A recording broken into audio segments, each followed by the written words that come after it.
Ni a los lestrigones, ni a los cíclopes, ni al salvaje Poseidón encontrarás, si no los llevas dentro de tu alma, si no los yergue tu alma ante ti. Frin dejó caer el montón de ropa que llevaba en la mano en su camino hacia el armario. No sabía por qué su cuerpo de pronto no le respondía. Había escuchado claramente la voz de Becky a través de la destartalada estación de radio que descansaba en la esquina de su habitación. Era Becky, no podía ser nadie más. Ella sabía que aquel aparato no le permitiría comunicarse con ninguna otra persona, y el corazón se le disparó cuando los cabos empezaron a unirse uno tras otro en su cabeza. Becky, Cavafis, la playa, Patricia, Rebeca. Un torbellino le nació en el estómago y le subió por el pecho hasta erizarle la piel de la nuca. ¿Podría ser cierto? ¿Podría la Becky de la radio ser la Rebeca de la playa?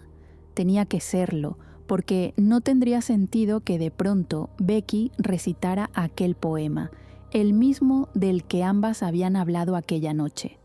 Supo que llevaba varios minutos petrificada y en esa misma posición, porque empezó a notar un hormigueo extraño en sus piernas. Reaccionó de pronto, cogiendo una bocanada de aire, y su cerebro mandó la orden a sus pies de acercarse hasta la radio. No sabía qué decir, ni qué preguntar, ni tenía claro si aquello era una casualidad, una broma, o lo más increíblemente inoportuno que podría pasarle en aquellos momentos. Aún así, la emoción por la mera idea de que al otro lado de esas ondas estuviera Rebeca, la misma Rebeca que había besado hacía unas semanas, era más fuerte que cualquier otro pensamiento racional que intentara colarse ahora mismo en su cabeza. Agarró el intercomunicador con una mano temblorosa y cerró los ojos, pensando qué sería adecuado contestar. Ten siempre a Ítaca en tu mente. Llegar allí es tu destino. Dijo todo lo calmadamente que pudo. Pasaron unos segundos eternos en los que Frin no abrió los ojos, con miedo a toparse directamente con una realidad en la que la voz de Rebeca no había rebotado en sus paredes.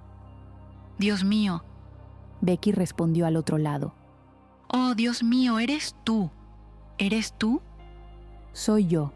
De pronto se le empañaron los ojos. Rebeca Patricia. Soy yo. La risa nerviosa de Becky se coló en los oídos de Frin, provocándole tantas cosas que no sabía por dónde empezar a identificarlas. Pero, ¿cómo? ¿Cómo es posible? No lo sé, contestó Frin, sintiendo cómo en su pecho luchaban dos emociones muy distintas. Dios mío, he echado de menos tu voz. Frin apretó los labios. No podía ser, no estaba bien. Yo también la he echado de menos, contestó incapaz de mentir. Rebeca, yo... ¿Dónde estás? Estoy en casa, suspiró, viendo cómo el mar se mecía a través de su ventana. Ya, me lo imagino. Becky sonó resignada. No vas a decirme cómo encontrarte, ¿verdad? Es algo complicado. No sabría ni por dónde empezar. Frin podía sentir la decepción de Becky a través de aquel aparato. Al final voy a tener que creer lo primero que pensé cuando te vi con aquel chico y confirmar que tienes una familia de la que hacerte cargo. Gen, es solo un amigo, rió. ¿De verdad eso fue lo primero que pensaste al verme? No te voy a engañar. La verdad es que lo primero no fue precisamente eso. ¿Y qué fue? Que yo podría formar una familia contigo. Frin volvió a congelarse. Definitivamente ese era el estilo directo de la chica que conoció en la playa, y le seguía provocando exactamente lo mismo que cuando la tenía delante. Rebeca. Lo siento, perdóname. Sé que decir estas cosas no nos hace bien a ninguna de las dos dadas las circunstancias, pero es que... Lo sé, carraspeó Frin. Ojalá pudiera ofrecerte algo más que mi voz en estos momentos, pero no estoy en condiciones de prometerte nada. Me gustaría entenderte, que me pudieras contar lo que te ocurre, pero respeto tu decisión si eso es lo que necesitas. Becky suspiró. ¿Podremos al menos hablar de vez en cuando? ¿Eso es lo que quieres? No es lo que quiero, pero podría conformarme por el momento. Rió con un deje de tristeza que no pasó inadvertido para Frin. Haría lo que fuera por ti, murmuró sin pensarlo. Perdón, Becky. No tendría que haberte dicho eso, de verdad. Lo siento. No pasa nada, Frin. Yo también haría lo que fuera por ti. Hasta hablar por este walkie-talkie fantasma cada día si eso es lo que tengo que hacer para que no desaparezcas de mi vida. Frin cerró los ojos y no pudo evitar que le cayera una lágrima. Becky no se merecía aquello. Pero estaba tan cansada de ceder, tan cansada de perder, tan cansada de intentar hacer lo correcto y siempre acabar sufriendo, que algo más fuerte que ella se apoderó de su voz y de su corazón. Quiero estar en tu vida, Becky, y que estés en la mía. Y créeme, no sé por qué te estoy diciendo esto porque debería tirar esta radio al mar y evitarte cualquier contacto conmigo. No quiero que hagas eso. No quiero hacerte daño. Bueno, soy mayorcita para decidir qué quiero y qué no quiero soportar.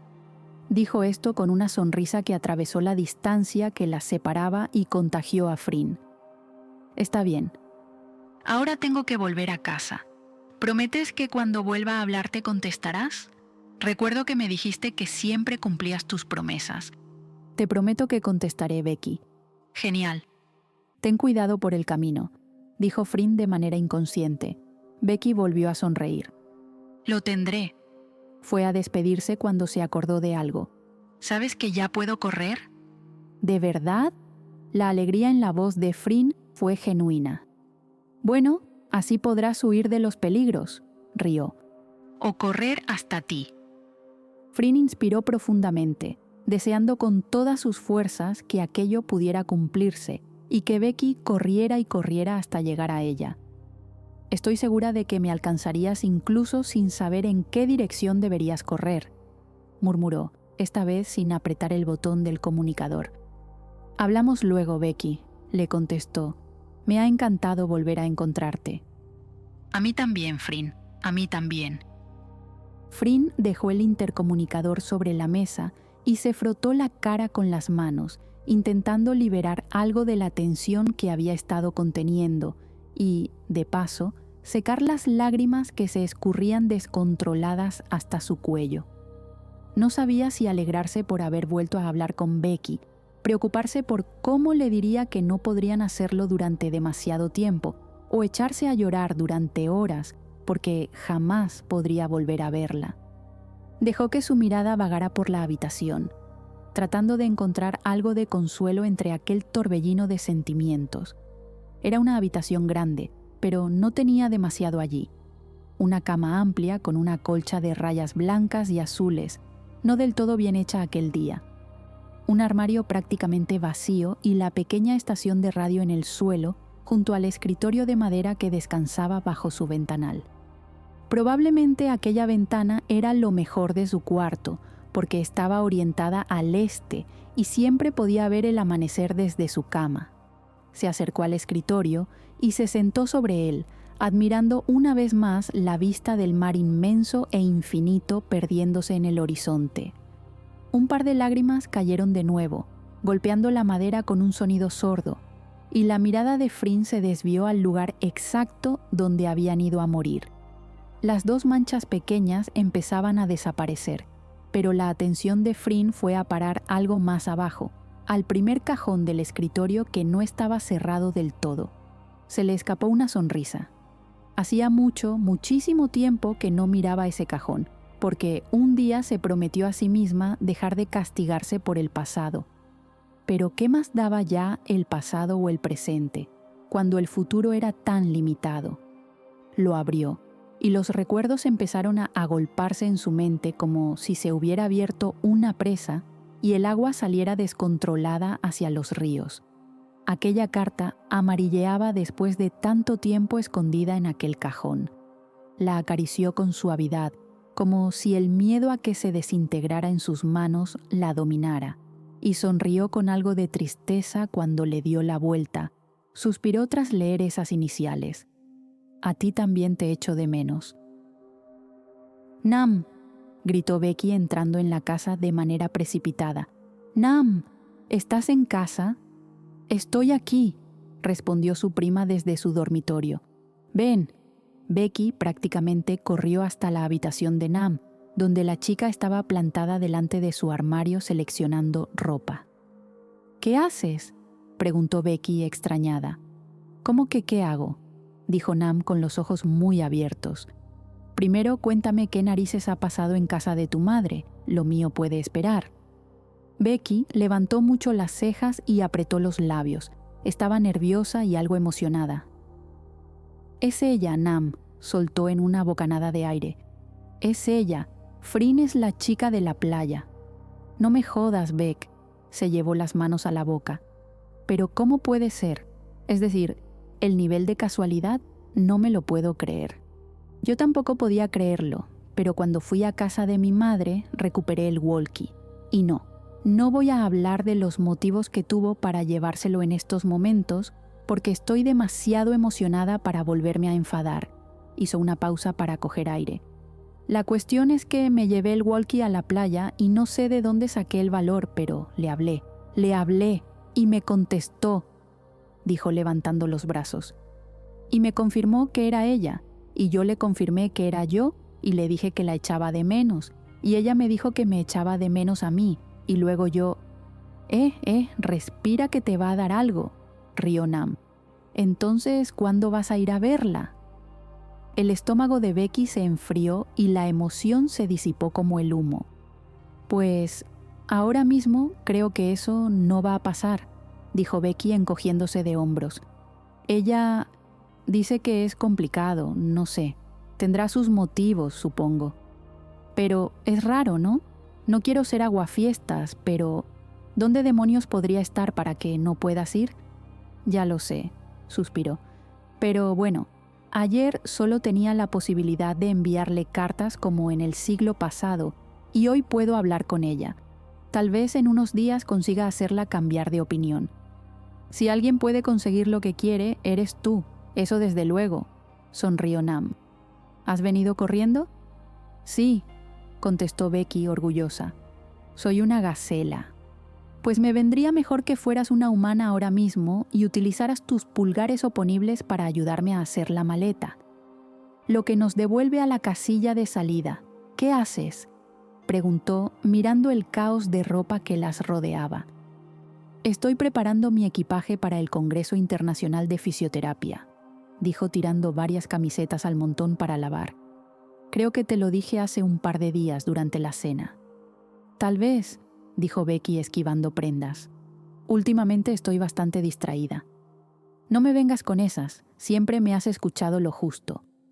Eso no es verdad, se defendió. ¿Y cuándo te vas? Mañana por la noche.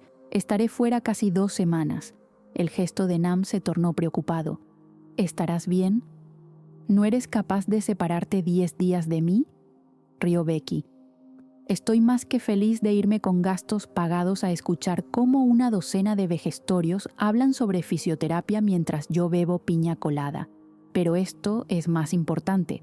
Con todo lo que estás pasando con tu madre, esa investigación policíaca que tienes montada en mi sótano, y ahora con lo de Frin, ¿estás segura de que no quieres que me quede? Soy mayorcita, Nam, suspiró Becky. Antes de ser una tullida desarraigada del núcleo familiar, era una chica perfectamente independiente que podía valerse por sí misma. Lo sé, rió. No me preocupa que no sepas prepararte la comida. Me preocupa que no tengas con quién hablar. Bueno, ahora tengo a Frin. No sé si eso me tranquiliza o me inquieta. Becky le lanzó a la cara uno de los jerseys que descansaban en la cama. No, ya en serio, continuó. El Congreso es en un complejo paradisíaco de no sé qué isla y nos han advertido que la cobertura es más bien escasa. Tengo miedo de que sea un retiro espiritual y me hagan tomar ayahuasca. No te voy a mentir. Puso los ojos en blanco. Lo que te quiero decir es que si te pasa cualquier cosa, por favor, hables con tu madre. Algo muy grave tiene que pasarme para llamar a mi madre.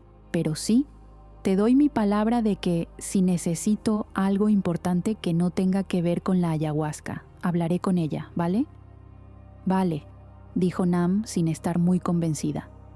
Ahora llévate toda esa ropa a la lavadora, que tengo que guardarla mañana en la maleta. A sus órdenes. Frin estaba sentada en la playa disfrutando de los últimos resquicios de sol cuando vio a lo lejos la barca de Heng aproximándose a la isla. Se levantó sacudiéndose la arena del pantalón y dio varios pasos hacia la orilla sin llegar a tocar el agua. «Hola, Heng», dijo cuando el chico terminó de atracar la barca en la arena. «Hola, Frin, ¿cómo estás?», dijo levantando la vista hacia donde estaba la chica. «Oh, ya veo. ¿Cuánto rato llevas llorando?» «Pues alrededor de 1 hora. Todavía no he batido mi propio récord». «Es genial que te sigas proponiendo desafíos», rió el chico mientras caminaban hacia unas rocas cercanas donde solían sentarse a charlar. «¿Quieres hablar de ello?». Frin suspiró. Tenía los ojos enrojecidos y la piel de las mejillas sensible después de los ríos de lágrimas que había derramado. No sabía por dónde empezar a contarle a Heng lo que ocurría. «Primero tengo que contarte algo que tendría que haberte dicho hace meses», comenzó, y Heng se giró para mirarla con interés. «Verás, a principios de año hubo una tormenta bastante fuerte. Supongo que la recordarás», el chico asintió. «Pues esa noche yo estaba fuera del faro, ya sabes, replanteándome mi existencia, cuando escuché unas interferencias que venían del cobertizo». «¿Unas interferencias? ¿A qué te refieres?». El chico se puso súbitamente nervioso. «Encontré una radio, Heng, una radio que funcionaba». «Pero eso es imposible», afirmó intentando parecer ajeno a aquella información. Lo que Frin no sabía es que Heng conocía perfectamente la existencia de esa radio. «Ya lo sé. Sé que no debería funcionar, pero lo hacía», suspiró. «Como te he dicho, estaba en una crisis existencial y me dije a mí misma que ¿por qué no probarla? Así que la llevé a mi habitación y hablé a través del intercomunicador». «¿Y qué ocurrió?», dijo Heng levantando las cejas muy sorprendido. Que alguien contestó. Frin cerró los ojos, esperando que Heng, como mínimo, le regañara por no habérselo contado. «¿Te acuerdas de Rebeca, verdad? La chica con el ancla tatuada en la nuca, la de las fiestas del pueblo», preguntó. «Sí, la misma». «¿Por qué siento que lo que me vas a decir ahora va a relacionar las dos historias y que yo me voy a caer de esta roca?» «Porque es así», confirmó Frin. «Es la misma chica, Heng». El chico abrió la boca de la sorpresa y se quedó así varios segundos, sin ser capaz de emitir ningún sonido ni realizar ningún movimiento, ni siquiera parpadear. Había funcionado. Su plan absurdo y descabellado basado en una corazonada había dado resultado. «Frin, esto que me estás contando es, cuanto menos, raro», dijo Heng una vez fue capaz de volver en sí. «Lo sabes, ¿no?» «Sé que es raro. Claro que lo sé. Raro, pero raro tipo que deberías plantearte que tal vez Rebeca sea...». «No, eso es imposible». «Eres tan testaruda. ¿Por qué no podría serlo?». «Rebeca no es ella, Heng.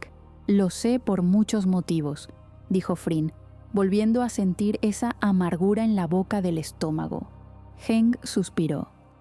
«¿Él lo sabe?», preguntó después de una pausa bastante larga, seguida de otro silencio ensordecedor. «No», respondió Frin tajante. «No lo sabe, ni quiero que lo sepa. Hace mucho que no viene y no me apetece tener que volver a verle antes de tiempo». «No va a sentarle bien que le hayas ocultado lo de la radio», dijo Heng. «Me da igual lo que le siente bien o mal a estas alturas», dijo elevando el tono sin pretenderlo. Inspiró profundamente bajo la mirada de tristeza de Heng. «Tal vez si consiguieras que Rebeca volviera al pueblo...». «Ya te he dicho que es imposible que Rebeca sea quien se supone que debe ser». «¿Y se puede saber por qué estás tan segura?», preguntó el chico, molesto ante la tosudez de Frin. «Porque la única persona que podría haberme salvado murió sin tener ninguna hija, y ahora está enterrado en la colina de esta isla». La tormenta había desaparecido, como si nunca hubiera estado ahí. Después de que aquella noche Frin temiera que el cielo se rompiera en 1000 pedazos, el sol salió como si no se hubiera enterado de la batalla que habían librado la luna y el mar. Las tormentas siempre provocaban sentimientos contradictorios en Frin.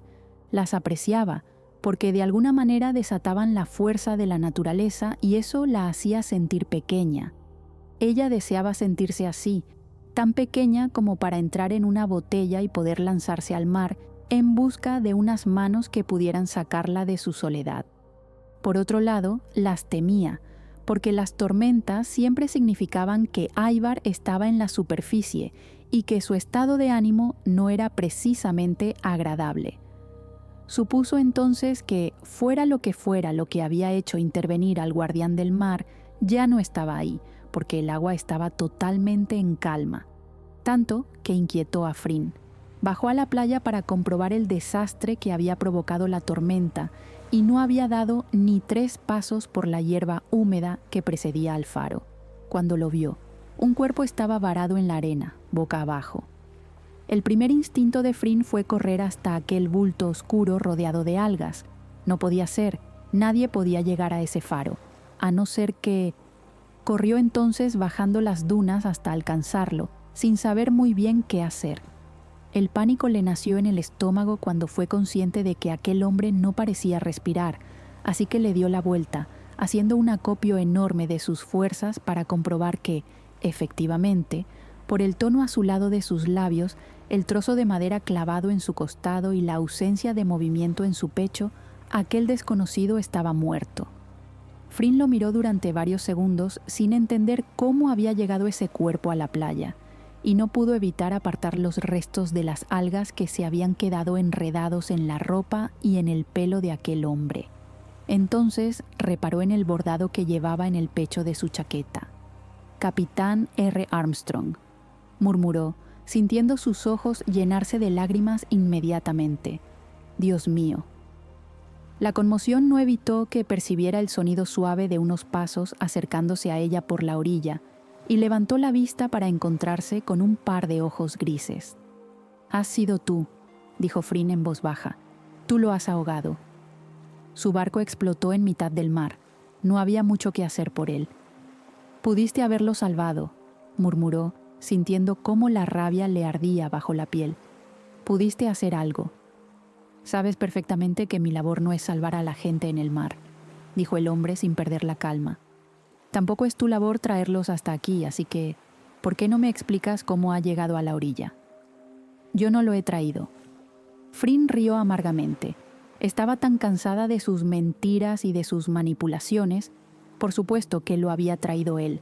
Nadie podía llegar a aquella isla de forma casual, vivo o muerto. «Te repito, Sarocha, que yo no lo he traído». El hombre barajó sus posibilidades y decidió jugar una carta arriesgada. «Tal vez lo haya hecho el mar porque vio la luz del faro». Frin levantó la vista del cuerpo sin vida del marinero y la fijó en el hombre que le devolvía la mirada. «¿Cómo que vio la luz del faro?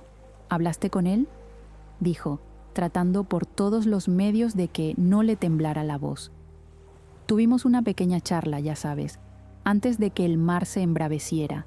En esta época del año, las corrientes son traicioneras». «¿Vio o no vio la luz?», lo interrumpió Frin, sintiendo cómo su mandíbula se tensaba. «Sí, sí que la vio. Eres un monstruo». «No te consiento que me hables así». La voz del hombre se endureció. «¿No quieres saber de qué hablamos? ¿Y de qué me serviría saberlo? Creo que sí que te serviría de algo. Te serviría para dejar de esperar». «¿Qué?», preguntó Frin, sintiendo un frío inesperado en el estómago. «Este hombre era Richard Armstrong», dijo lentamente. «Estoy seguro de que ese apellido te trae algunos recuerdos». El hombre jugaba con algo en las manos. «Además, esto estaba enredado en las maderas sobre las que flotaba cuando hablé con él». Dejó caer sobre la arena lo que guardaba, justo delante de los ojos de Frin. El colgante de un ancla que la chica reconoció inmediatamente. «Esto te pertenece, ¿no es así?», preguntó. «Desde que se lo arrebataste a tu madre». «Ella me lo regaló», se defendió apretando los dientes. «Sí, contestó el hombre con la voz helada. A ti, no a esa chica. No puedes culparme por lo que pasó. Yo no quería que nadie muriera. Y aún así, fíjate. La calma en su voz era escalofriante. Todos parecen morir a tu alrededor. Aquello se clavó en el pecho de Frinn como una estaca, pero no quería llorar, no quería darle el gusto. Este no era el trato, murmuró, apretando los dientes. No podías matarlo si llevaba el ancla. Técnicamente no la llevaba al cuello. Se le debió caer cuando intentaba subir a aquel trozo de madera, y aún así ya estaba condenado cuando lo encontré. Dijo sin ningún tipo de pesar. Nunca habría conseguido llegar con vida hasta aquí, y como ya te he dicho, no es mi misión salvar a la gente de lo que decide el mar. Tú y tus condiciones, murmuró la chica. Tuvimos una corta pero esclarecedora conversación sobre si él conocía la verdad sobre este faro y sobre su propia descendencia. Hizo una pausa disfrutando sutilmente del dolor de Frinn. Richard Armstrong no sabía nada y no tenía hijos ni hijas, Sarocha. Se acabó. Me lo has quitado todo, murmuró. Todo. Me has quitado mi vida, la posibilidad de salir de aquí. Me la quitaste a ella. No te quité nada que tú no estuvieras dispuesta a entregar. Yo nunca quise perderla. Frinn ya no podía retener más las lágrimas. Le ardían los ojos y le dolía el nudo enorme que sentía en su garganta. Hicimos un trato. El mar podría haber decidido y no quisiste. Estaba embarazada. No podía hacerle eso, y lo sabes. No podía dejar de temblar. Y sin embargo, sí que pudiste hacérselo a tu madre. No te voy a permitir que sigas culpándome por eso. Puedes hacer lo que quieras, pero eso no cambia el hecho de que tu madre muriera por ti y por esa chica. ¡Cállate!, gritó, poniéndose de rodillas en la arena. ¡Cállate, por favor! Asúmelo, Sarocha. Yo no te arrebaté nada. Tú decidiste dejarla marchar y tú decidiste que yo me encargara de que no sufriera por ti. Lo demás son las consecuencias de esas decisiones. Y tú has decidido que yo no salga de este faro, matando a este hombre. Te equivocas. Tú decidiste que nunca saldrías de este faro cuando me suplicaste que ella no pudiera recordarte. Te lo dejé muy claro. Solo saldrías de aquí si lo que os unía sobrevivía a su olvido 100 años. Te di 100 años para que ese amor regresara a ti. Al menos tú has tenido la oportunidad de recuperarlo, no como yo. Hizo una pausa mirando a una destruida Frinn llorando sobre la arena. Aunque está claro que no lo has hecho, ni lo harás. Te odio, dijo la chica con la poca voz que le quedaba. Claro que lo haces, contestó el hombre, dándose la vuelta para encaminarse a su barco. Te dejaré tranquila por ahora. Tienes alrededor de 30 años para lidiar con tu odio. ¿Y para qué quiero yo los 30 años que me quedan? Puedes usarlos para pensar en lo que hiciste. Tal vez consigas perdonarte. Comenzó a caminar, alejándose de Frinn. Hasta pronto, Sarocha. Hasta nunca, papá. Becky estaba nerviosa. Llevaba 10 minutos sentada en el borde de la piscina, con los pies en el agua, pensando en cómo sería adecuado iniciar una conversación con Frinn. Nam ya se había ido a la cama, harta de no ser capaz de cruzar más de 2 frases con su prima sin que ésta prestara la más mínima atención, cosa que Becky agradeció, porque desde que había llegado a casa, lo único que deseaba era quedarse a solas para volver a hablar con Frinn. Ahora estaba ahí, con el dedo acariciando el botón, sin tener ni idea de cómo sería correcto dirigirse a ella. Pero tenía que hacerlo, lo ansiaba. No podía soportar esa necesidad en el pecho de volver a oír su voz. Pulsó el botón e inspiró profundamente con los ojos cerrados. «Buenas noches, Frinn», dijo con la voz algo temblorosa. Esperó unos segundos agónicos, temiendo que la chica no estuviera cerca de la radio, o que se hubiera dormido, o que incumpliera su promesa de responder. Hola, Rebeca. La voz de Frinn era dulce y calmada, y se coló dentro de Becky como si fuera ese trago que le das a algo caliente en invierno. «Has contestado», rió nerviosa. Te dije que lo haría. ¿No te fiabas de mí? «Sí, claro. No es eso», Es broma, Becky, tranquila. suspiró. ¿Cómo estás? «¿Yo? Bien», titubeó. «Bien, sí, supongo», ¿Por qué estás tan nerviosa? rió Frin al otro lado del aparato. No pasa nada, solo estamos hablando. «No estoy nerviosa. Bueno, tal vez un poco», carraspeó. «Es que no sé qué decirte. De hecho, una parte de mí esperaba que no contestaras», Si quieres me voy a dormir, ¿eh? bromeó. «No, espera», Vamos, relájate. rió suavemente, y Becky sonrió sin darse cuenta. No es como si no nos conociéramos, aunque sea un poco. Ya respiró profundamente. Un poco. Me gustaría conocerte más, Becky, aunque sé que te parecerá algo absurdo. No me parece absurdo. A mí también me gustaría conocerte más, independientemente de que esta extraña relación nuestra sea a distancia, dijo mientras movía el agua con sus pies. Lo siento por eso. Respondió la chica. Basta de lamentos. ¿Por qué no me cuentas algo sobre ti? ¿Dónde creciste? Pues Frin supo que tendría que elegir muy bien las palabras a partir de ahora. crecí muy cerca del mar. Creo que no ha habido un solo día en toda mi vida en el que no me haya despertado con el sonido de las olas. ¿Siempre has vivido en el mismo sitio?, contestó Becky, sin obviar el hecho de que Frin jamás le diría el lugar en el que estaba. Sí, siempre. Mi vida es bastante simple. No tengo muchos amigos. De hecho, mi amigo Heng te diría que soy la persona más aburrida del planeta. ¿Ese era el chico con el que estabas la noche del bar?, preguntó Becky. El mismo. Vive en Punta del Mar. Es marinero. Pues un día iré a decirle que no estoy de acuerdo con él, rió Becky.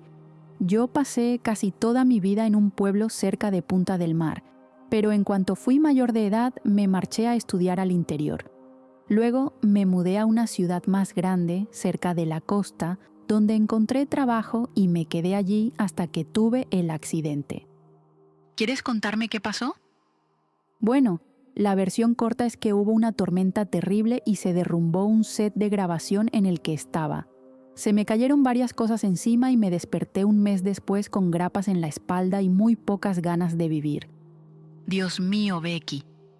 Sí, suena fatal, pero peor era mi cara después del accidente, Creo que ahora tienes una cara perfecta. dijo de manera inconsciente. No sé cómo puedes decirme esas cosas a no sé cuántos kilómetros de distancia y conseguir que me ruborice, Lo que hace que estés aún más perfecta. continuó Frin en una octava más baja que la frase anterior. Frin, Lo siento, perdón. no me tienes que pedir perdón, tienes que inventar una manera de que yo pueda atravesar las ondas de radio para besarte ahora mismo, No hay nada que desee más en este momento. susurró. Tu voz no es lo único que he echado de menos. Rebeca se puso súbitamente nerviosa. No esperaba que la conversación se desviara en aquella dirección. No al menos durante la primera vez que hablaran. Supuso que esa atracción totalmente incontrolable que sintieron nada más conocerse en la playa no fue algo puntual, y que daba igual si era a través de una radio o al otro lado de la mesa de un bar. Deseaba a Frin. La deseaba más que a nada en el mundo. A mí me pasa lo mismo, contestó Becky sin elevar la voz por encima de un susurro. Desde que te fuiste no he hecho otra cosa que pensar en ti y en mí. Dudó unos segundos antes de continuar. En ti, en mí. Beck, Perdona, he sido demasiado gráfica, lo has sido, sí. Ahora tengo una imagen muy clara en la mente. rió. Pero no te disculpes. Créeme que mis pensamientos han estado justo ahí durante horas estas últimas semanas. Suspiró. ¿Qué estamos haciendo? No lo sé. Tal vez deberíamos hablar de otras cosas. Por ejemplo, si tuvieras que elegir, ¿Qué preferirías, dulce o salado? Sinceramente, Frin barajó la posibilidad de decirle que la prefería a ella, pero necesitaba salir de ese bucle en el que seguía tentando a Becky. prefiero lo salado. Aunque si es justo después de comer algo dulce, mejor. Becky sonrió. No sabía por qué, pero sabía que aquello era exactamente lo que le ocurría. ¿Y tú? ¿Qué prefieres? Preguntó Frin de vuelta. Yo te prefiero a ti, contestó Becky, y Frin soltó una carcajada en su habitación. Era totalmente imposible salir de ese bucle.